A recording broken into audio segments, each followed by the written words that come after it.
அனைவருக்கும் அன்பார்ந்த வணக்கங்கள். நான் உங்கள் வாழ்க வளமுடன் ஜோதிடர் ஸ்ரீ குரு சுந்தர வடிவேல். இப்போ பார்த்தீங்கன்னா 2025 கார்த்திகை மாத பலாபலன்கள் எப்படி இருக்க போகுது, என்ன செய்யலாம் அப்படிங்கிறதை பற்றி ஒவ்வொரு ராசிக்கும் விரிவாக தெளிவாக நம்ம பார்க்க இருக்கிறோம். அந்த வகையில் இப்போ கார்த்திகை மாதம் அப்படின்னாலே மிகப்பெரிய சிறப்பு வாய்ந்த மாதம் கார்த்திகை மாதம். ஏன்னா சூரிய பகவான் பார்த்தீங்கன்னா காலச்சக்கரத்தின் 8ஆம் இடத்துல இருந்து அருள்பளிக்கக்கூடிய ஒரு அற்புதமான மாதமாக இந்த மாதம் அப்படிங்கிறது அமைஞ்சிருக்குது. அதுலேயும் மிக மிக சிறப்பு அப்படின்னு எடுத்துக்கிட்டோம்னா திருவண்ணாமலை தீபம். கார்த்திகை மாதம்னால எல்லாருக்குமே ஞாபகத்துக்கு வரக்கூடியது தீபம் தான். அப்போ திருவண்ணாமலை தீபம் அப்படிங்கிறது அது ஒரு பக்கம் இருந்தாலும் பரணி தீபம் அப்படிங்கிறது நம்ம வீட்டில் ஏற்றுறது உண்டு. இந்த பரணி தீபம் அப்படின்னு பார்த்தோம்னாக்க நம்மளோட முன்னோர்கள் பித்திருக்கள் சம்பந்தப்பட்ட விஷயத்துக்கும் அதே போல் குடும்பத்தின் மகிழ்ச்சி, சுபிச்சம், செல்வாக்கு, வசதி, லட்சுமி கடாட்சம் போன்ற அனைத்து விஷயங்களுக்குமே பார்த்தீங்கன்னா அந்த தீபம் ஏற்றி வழிபாடு செய்கிறது அப்படிங்கிறது மிக முக்கியமான ஒரு விஷயமாக இருக்குது. அப்போ இந்த கார்த்திகை மாதத்தில் இந்த கார்த்திகை தீபம் அப்படிங்கிறது பார்த்தீங்கன்னா கொண்டாடப்பட வேண்டிய மிகப்பெரிய முக்கியமான நிகழ்வாக இது இருக்குது. அதுலேயும் குறிப்பாக திருவண்ணாமலை தீபத்தை பார்க்குறது அப்படிங்கிறது பார்த்தீங்கன்னா மிகப்பெரிய புண்ணிய பாக்கியம் அப்படிங்கிறது கிடைக்கும் அப்படிங்கிறதும், அதே போல் முன்னோர்கள் சாப நிவர்த்தி சரியாகும் அப்படிங்கிறதும், திருமணம் சார்ந்த விஷயங்கள், குடும்பத்தின் மகிழ்ச்சி சார்ந்த விஷயங்கள், குழந்தை பாக்கியம் சம்பந்தப்பட்ட விஷயங்கள்லாம் பார்த்தீங்கன்னாக்க வேண்டுதலோடு இந்த திருவண்ணாமலை தீபம் கிரிவலம் சென்று பார்க்கையில் அது அற்புதமாக உங்களுக்கு அங்கே இருக்கக்கூடிய சித்தர்கள் சார்ந்த விஷயங்கள் எல்லோருமே அருள்பளித்து உங்களுக்கு அதற்கான விஷயங்கள் நீங்கள் என்ன நோக்கம் என்ன எண்ணத்திற்காக சென்றீங்களோ அந்த விஷயம் நடைபெறுவதற்கான அருள்பளிக்கக்கூடிய ஒரு அற்புதமான விஷயம் அப்படிங்கிறது இந்த திருவண்ணாமலை தீபம் இந்த கார்த்திகை மாதத்தில் வரக்கூடிய மிகப்பெரிய சிறப்பாக இருக்குது. அடுத்து இப்போ ஒவ்வொரு மாதமும் நம்ம ஒவ்வொரு ராசிக்கும் என்னென்ன விதமான பலன்கள் இருக்குது அப்படிங்கிறதை பற்றி கிரக மாற்றங்கள், கிரக பயிற்சிகள் அதை பொறுத்து ஒவ்வொருத்தருக்கும் ஒவ்வொரு விதமான பலன்களும் நட்சத்திர பலன்களும் சேர்த்து நம்ம கொடுத்துக்கிட்டு இருக்கோம். அந்த வகையில் பார்த்தீங்கன்னா இப்போ இந்த கார்த்திகை மாதத்தில் நடந்திருக்கக்கூடிய கிரக மாற்றங்களால் என்னென்ன விஷயங்கள் உங்களோட வாழ்க்கையில் எது சார்ந்த முயற்சிகள் கை கொடுக்கும், எது சார்ந்த விஷயத்தில் கொஞ்சம் தாமதமாக எடுத்துக்கலாம் அப்படிங்கிறதை பற்றி முழுமையாக விரிவாக நம்ம இப்போ பார்க்க இருக்கிறோம். இப்போ உங்களுடைய ராசிக்கு எப்படி இருக்கும் அப்படிங்கிறத விரிவாக பார்ப்போம். சிம்ம ராசி காலச்சக்கரத்தின் 5வது ராசின்னு சொல்லக்கூடிய சிம்ம ராசி எதுலையும் தனித்து செயல்படக்கூடிய ராசி. அது மட்டும் இல்லாமல் துணிச்சல், தைரியம், தன்னம்பிக்கை அப்படிங்கிறது தன்னகத்தை கொண்ட ஒரு ராசி அப்படின்னா சிம்ம ராசி. இப்போ சிம்ம ராசியை பொறுத்தவரையில் கிரக நிலைகள் எப்படி இருக்குது அப்படின்னா ராசியிலே கேது பகவான் இருக்கக்கூடிய ஒரு அமைப்பு. ராசிக்கு 3ஆம் இடத்துல சுக்கிர பகவான் ஆட்சி பெற்ற அற்புதமாக இருக்கிறார். அவரே உங்களுக்கு தொழிலதிபதியாகவும் இருக்கிறார். அடுத்து பாருங்க 3ஆம் இடத்துல சுக்கிரன். 4ஆம் இடம் அற்புதம் ஆட்சி பெற்ற செவ்வாய், சூரியன் உங்களுடைய ராசிநாதன் சேர்ந்திருக்கிறார். புதனும் சேர்ந்திருக்கிறார், தனாதிபதியும் சேர்ந்திருக்கிறார். ஒரு யோகம் அப்படிங்கிறது 4ஆம் இடத்துல செயல்படுது. அடுத்து ராசிக்கு 7ஆம் இடத்துல ராகு, 8ஆம் இடத்துல சனி பகவான், ராசிக்கு 11ஆம் இடத்துல இருந்து வந்த குரு பகவான் 12ஆம் இடத்துல வக்கிரகதிகளை அடைஞ்சிட்டார். ஸோ இப்படி இருக்கக்கூடிய இந்த கிரக மாற்றம் உங்களுக்கு என்ன விதமான மாற்றத்தை தரும் அப்படிங்கிறத விரிவாக பார்ப்போம். என்ன மாற்றம் தரும் அப்படின்னா இவ்வளவு நாள் அந்த சிம்ம ராசிக்காரங்க ஒரு மென்டலி ஒரு டிஸ்டர்ப்டு ஒரு ப்ரெஷர் இருந்துகிட்டே இருந்துச்சு. எப்படின்னா வேலை இருந்தாலும் இல்லாத மாதிரி ஒரு ஃபீலிங், எல்லாமே இருந்தாலும் ஏதோ இல்லைங்கிற ஒரு ஃபீலிங்.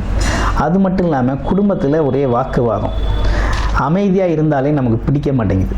எதையாவது சொல்லி வீட்டில் ஒரு ஏழ்றையை உருவாக்குறது, எப்படி சம்மந்தம் இல்லாமல் பேசுகிறது, இல்லைன்னா குடும்ப உறுப்பினர்களே ஆரம்பிக்கிறது, இல்லைன்னா கணவன் மனைவி சார்ந்த குடும்பத்தில் இந்த பிரச்சனை அப்படிங்கிறது தொடர்ச்சியாக போயிட்டு எப்பையிலேருந்து ராகு கேது பயிற்சி ஆரம்பித்ததுலேருந்தே போகுது. சில பேருக்கு தசாபுத்தி அமைப்பு நல்லா இருக்கிறதுனால அவங்களாம் கொஞ்சம் ஃப்ரீயாக இருக்கிறாங்க. சரியில்லைன்னா கண்டிப்பாக எப்படி இருக்கும்னா ஆமாம் ஏதாவது ஒரு கழகம் அப்படிங்கிறத சந்திச்சுக்கிட்டே இருப்பீங்க. சரி, எந்த பிரச்சனையுமே இல்லை அப்படின்னாலும் என்ன நடக்கும் அப்படின்னா இவங்க செல்ஃபாக எதையாவது குழப்பிக்கிட்டு இருப்பாங்க, மென்டலி டிஸ்டர்ப் ஆயிடுவாங்க. ஸோ இந்த மாதிரி விஷயங்கள்லாம் கொடுக்கக்கூடிய ஒரு அமைப்பு அப்படிங்கிறது ராகு கேதுக்கள் இந்த மாதிரி சூழ்நிலையில் இருக்குது. ஆனால் இருந்தாலும் ராசிநாதன் எப்படி இருக்கிறார் அப்படின்னா வலுவாயிட்டார். எப்படி உங்களுடைய ராசிக்கு 4ஆம் இடத்துல ஆமாம், தைரியம், தன்னம்பிக்கை, துணிச்சல், எதையும் எதிர்கொள்ளும் ஆற்றல், என்னதான் நடக்கும் ஒரு கை பார்த்துருவோம் அப்படின்னு சொல்லக்கூடிய வகையில் செவ்வாய் பகவான் ஆட்சி பெற்று இருக்கக்கூடிய செவ்வாய் பகவானோட சூரிய பகவான் உங்களுடைய ராசிநாதன் 4ஆம் இடத்தில் இணைவு பெறுறது அப்படிங்கிறது ரொம்ப அற்புதம். ஸோ இடமாற்றம், தொழில் மாற்றம், வேலை மாற்றம் சிறப்பாக செஞ்சுக்கலாம். இடம், வீடு, பூமி வாங்கிறது இந்த காலகட்டத்தை பயன்படுத்தி வாங்கிக்கலாம். ரொம்ப நல்லா இருக்குது. அதே போல் அரசு காரியங்கள் அற்புதமாக நடக்கும் அப்படிங்கிற அமைப்பு இருக்குது. அப்போ வெளிநாடு, வெளியூர் பயணம் போகிறதுக்கு நல்லா இருக்கான்னா தொழில் நிமித்தமாகவும் வேலை நிமித்தமாகவும் போகிற எல்லாமே நல்லா இருக்குது. பயப்பட வேண்டாம். அடுத்து சனி பகவான், வக்ரவம் பெற்ற சனி பகவான் பார்க்குறாரே அப்படின்னு இப்போ குருவின் பார்வை விழுந்துருச்சு. 12ஆம் இடத்துல அமர்ந்த குரு சனி பகவானை பார்க்கறதுனால இந்த அஷ்டமச்சனி பாதிப்பு அப்படிங்கிறது கொஞ்சம் விடுதலை அடைஞ்சிருக்கு. அஷ்டமச்சனி பாதிப்பு அப்படிங்கிறது கொஞ்சம் விடுதலை ஆகிருக்கு. எப்படி விடுதலை ஆகிருக்கு? கொஞ்சம் பாதிப்பு குறைஞ்சிருச்சு. ஆமாம், பொதுஜன தொடர்பில் இருக்கக்கூடிய பிரச்சனை, அடுத்து வேலை தொழிலில் இருந்த பிரச்சனை, அடுத்து குடும்ப உறுப்பினர்கள், வயது மூத்தவர்களால் ஏற்படக்கூடிய விஷயங்கள், எல்லா விஷயமே இப்போ சரியாகிடுச்சு. கொஞ்சம் ரெஸ்ட்டு கிடைச்சிருச்சு. எப்படி கிடச்சிருச்சு? சனி பகவான் அஷ்டமச்சனியால் ஏற்பட்ட பாதிப்புகள்லாம் ரெஸ்ட் ஆயிடுச்சு. அதனால் கொஞ்ச நாளைக்கு ரிலாக்ஸடாக இருக்கலாம். எப்படி ரிலாக்ஸாக இருக்கலாம், ஒன்றும் பயப்பட வேண்டாம். யார்? சிம்மராசினியர்கள். இப்போ பயப்படுறது நமக்கு சரித்திரத்திலே இல்லை அப்படின்னாலும் இன்னொரு விஷயம் ஒன்று இருக்குது. என்னென்னா, வேலை, தொழில், வருமானம் நல்லா இருக்குமா அதை சொல்லுங்கள் முதல்ல அப்படிங்கிறது உண்டு. உறுதியாக வேலை, தொழில், வருமானம் அப்படிங்கிறது நல்லா இருக்க போகுது. ஏன்னா குருவின் பார்வை அப்படிங்கிறது 12ஆம் இடத்துல இருந்தாலும் அவருடைய பார்வை பலன் அப்படிங்கிறது பார்த்திங்கன்னா ரொம்ப அற்புதமாக இருக்குது.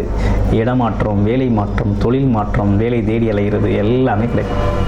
எல்லா விஷயங்களும் நல்லா இருக்குது. வேலை, தொழில் அப்படிங்கிறது ரொம்ப அற்புதமாக அமைஞ்சிருக்கு. அப்போ வருமானம் அப்படிங்கிறது குறைவில்லா வருமானம் கிடைக்கக்கூடிய ஒரு நல்ல காலகட்டமாக அந்த காலகட்டம் அப்படிங்கிறது உங்களுக்கு அமைஞ்சிருக்கு. பயப்பட வேண்டாம். ரொம்ப சிறப்பான அமைப்பு கொண்ட இதாக இருக்குது. அடுத்து பாருங்கள், உங்களுடைய ராசிக்கு 3ஆம் இடத்துல சுக்கிர பகவான். தொழில் முயற்சி அனைத்துமே உங்களுக்கு கை கொடுக்கும். எந்த முயற்சி, தொழில் சார்ந்த முயற்சி எடுத்தாலும் சக்ஸஸ்ஃபுல் தான், வெற்றி தான். ஆமாம், ஒரு வேலை பார்க்க போய் 2 வேலை கிடைக்கும். ஒரு தொழில் செய்யலான்னு இறங்கி 4 தொழில் நிற்கும். எந்த தொழிலை செய்கிறதுங்கள குழப்பம் வரும். அந்தளவுக்கு தொழில் சார்ந்த விஷயங்கள் முன்னேற்றமாக இருக்குது.